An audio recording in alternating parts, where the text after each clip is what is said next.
ही होवे कोई मैनू इंसाफ दिलाओ। अगर मेरे बेटे ने इंसाफ ना होया तो अल्लाह पाक खैर करे। मेरा तो ख्याल है कोई खिलाड़ी सलामत नहीं रहन लगा, तो ना इसके तो बाद कोई एक गेम आन लगा, ना कोई गेम करने लगा।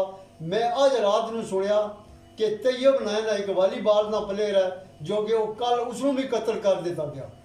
वालीबाल का भी प्लेयर है, मैं अज सुबह सुनिया कि उसनों भी कत्ल कर दिता गया। ये दो कत्ल होए।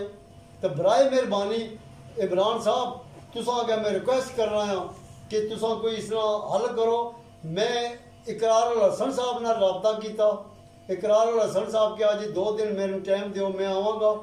2 दिन तो बाद उसके जी मैं माजरत है, मैं बिजी हाँ, मैं नहीं फिलहाल आ सकना। 6 महीने हो गए पूरे पाकिस्तान इकरार उल हसन हर कम नहीं पहुँच जाता, मेरे को क्यों नहीं आया? उसनों कोई प्रैशर है, उसनों किसी मुतमिन किया, वो मेरे घर नहीं आया, मेरा इंटरव्यू नहीं लिया, मेरे बच्चे ने उस क्यों नहीं ये काम किया?